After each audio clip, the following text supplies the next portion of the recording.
So, salamat hira mga kabugtuan na natong mapasok ang pagkarawat haira dili. Yan na. You know, we feel safe and at home in this place of Santa Margarita.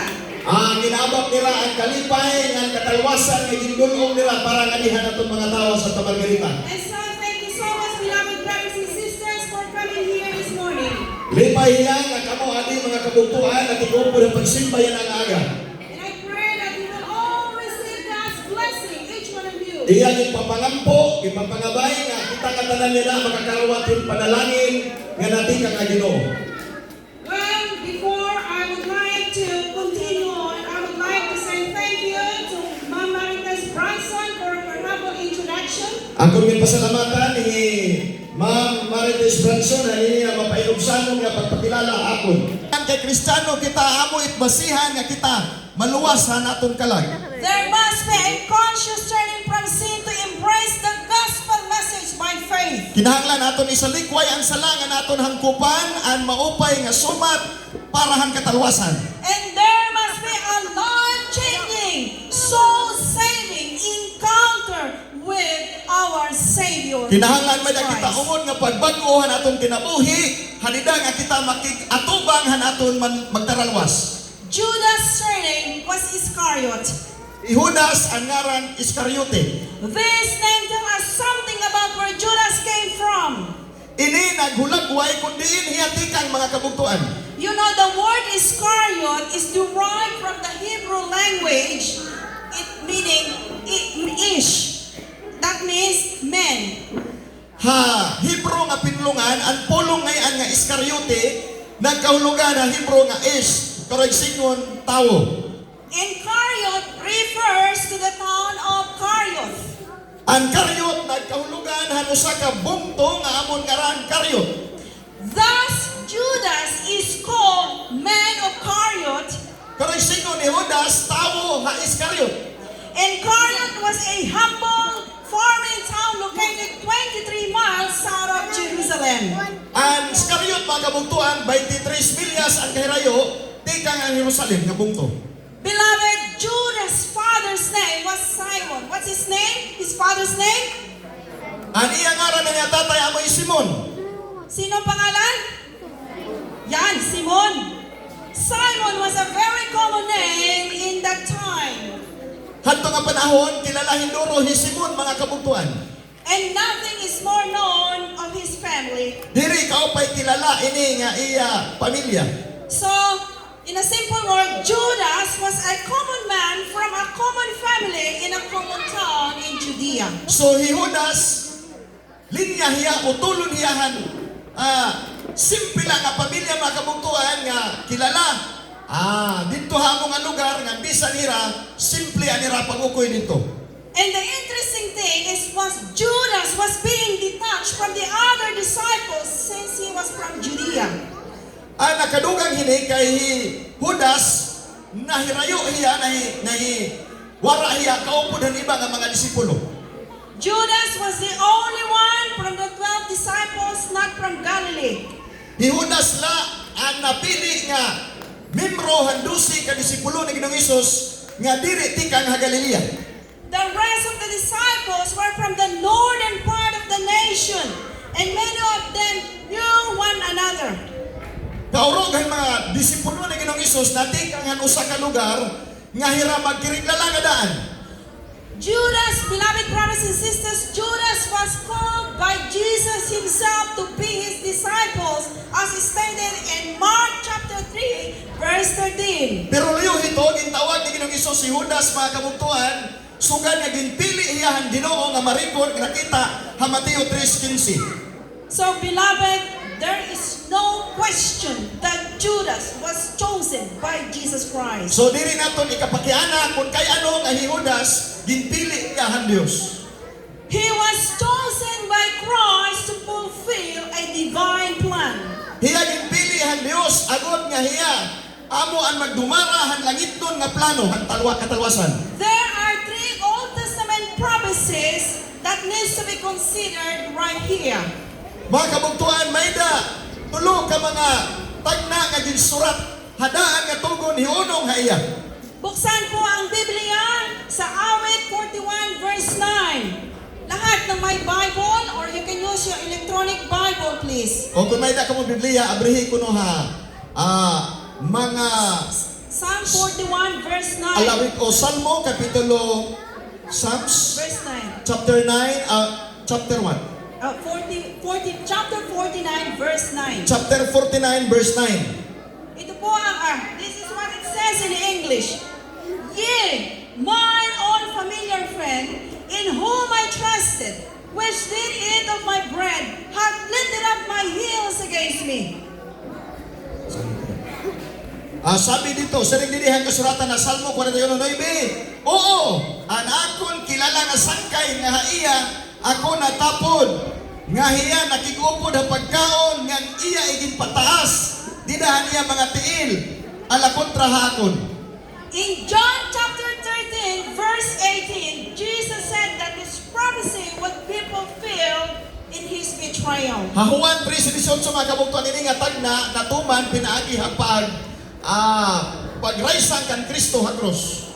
Another verses from Psalm chapter 55, verses 12 to 14. Iba na luwat nga teksto makita sa Salmo 55 bersikulo 12 hanggang 14. The Bible reads, if an enemy were insulting me, I could endure it.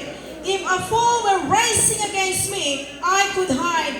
But it is you, a man like myself, my companion, my close friend, whom I once enjoyed sweet fellowship.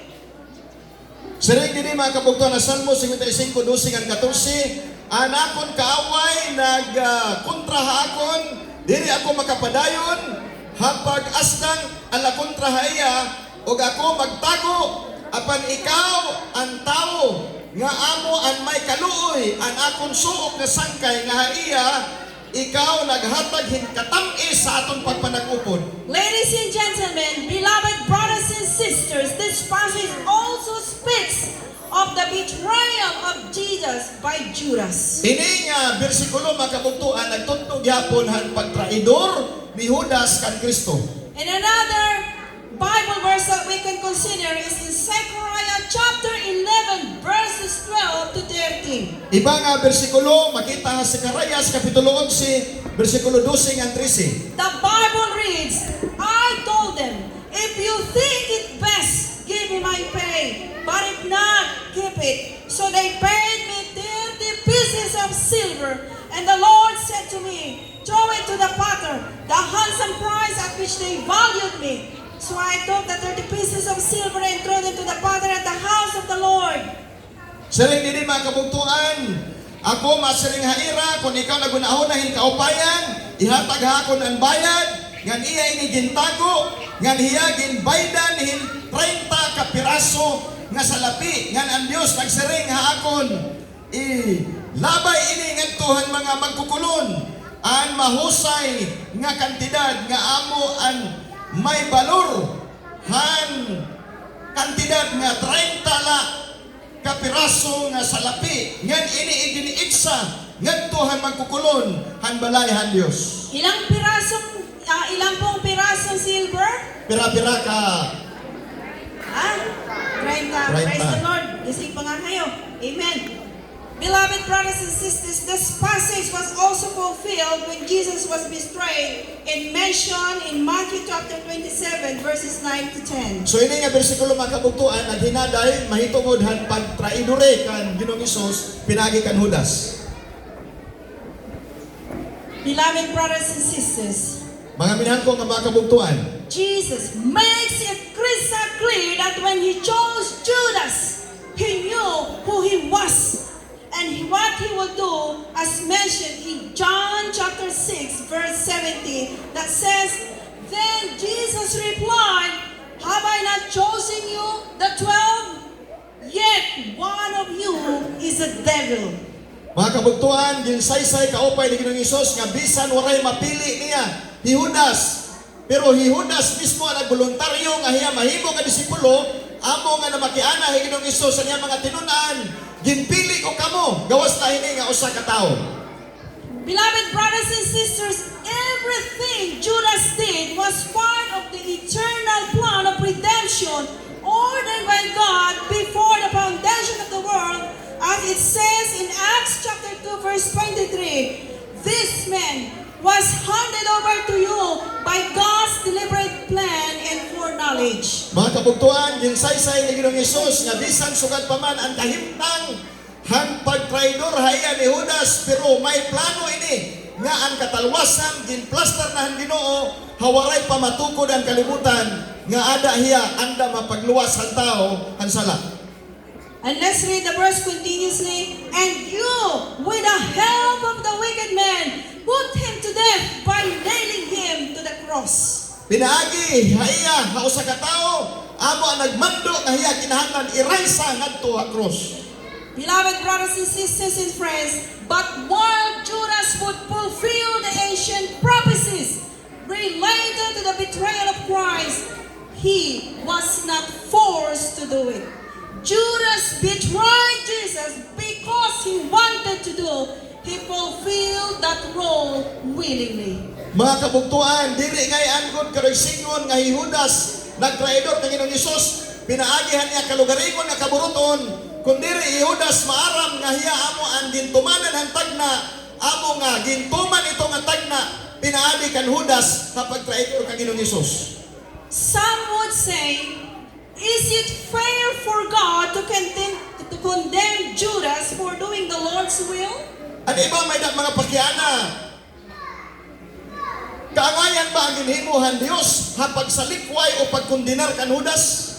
But this is the same argument Paul both anticipated in answer in Romans chapter 9 verses 19 to 24. Pero ang baton mga kabugtuan makita sa Roma kapitulo 9 versikulo 19 ngadto 24. Basahin po ang Biblia.